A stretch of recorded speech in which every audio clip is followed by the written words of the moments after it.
एक भिखारी किसी किसान के घर भीख मांगने गया। किसान की स्त्री घर में थी। उसने चने की रोटी बना रखी थी। किसान आया, उसने अपने बच्चों का मुख चूमा। स्त्री ने उनके हाथ पैर धुलाए। वह रोटी खाने बैठ गया।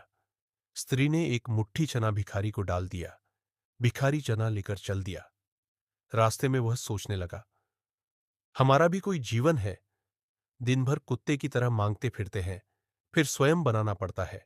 इस किसान को देखो, कैसा सुंदर घर है। घर में स्त्री है, बच्चे हैं। अपने आप अन्न पैदा करता है, बच्चों के साथ प्रेम से भोजन करता है। वास्तव में सुखी तो यह किसान है। इधर वह किसान रोटी खाते खाते अपनी स्त्री से कहने लगा, नीला बैल बहुत बुढ़ा हो गया है। अब वह किसी तरह काम नहीं देता। यदि कहीं से कुछ रुपयों का इंतजाम हो जाए तो इस साल काम चले। साधुराम महाजन के पास जाऊंगा, वह ब्याज पर दे देगा। भोजन करके वह साधुराम महाजन के पास गया। बहुत देर चिरोरी बिनती करने पर 1 रुपये सैकड़ा सूद पर साधु ने रुपये देना स्वीकार किया।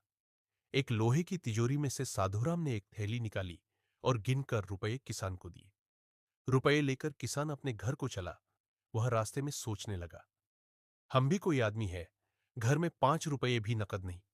कितनी चिरोरी विनती करने पर उसने रुपये दिए। साधु कितना धनी है, उस पर सैकड़ों रुपये है। वास्तव में सुखी तो यह साधुराम ही है। साधुराम छोटी सी दुकान करता था।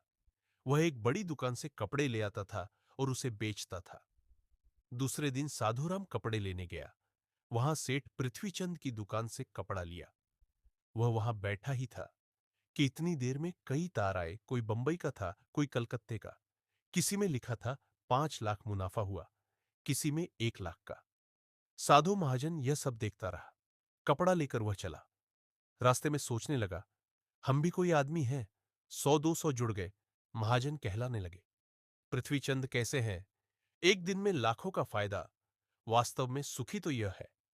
उधर पृथ्वीचंद बैठे थे कि इतने ही में तार आया कि 5 लाख का घाटा हुआ। वे बड़ी चिंता में थे कि नौकर ने कहा, आज लाट साहब की राय बहादुर सेठ के यहां दावत है, आपको जाना है, मोटर तैयार है। पृथ्वीचंद मोटर पर चढ़कर राय बहादुर की कोठी पर गया। वहां सोने चांदी की कुर्सियां पड़ी थी। राय बहादुर जी से कलेक्टर कमिश्नर हाथ मिला रहे थे। बड़े बड़े सेठ खड़े थे। वहां पृथ्वीचंद सेठ को कौन पूछता। वे भी एक कुर्सी पर जाकर बैठ गए। लाट साहब आए। राय बहादुर से हाथ मिलाया, उनके साथ चाय पी और चले गए। पृथ्वीचंद अपनी मोटर में लौट रहे थे। रास्ते में सोचते आते थे, हम भी कोई सेठ है। 5 लाख के घाटे से ही घबरा गए।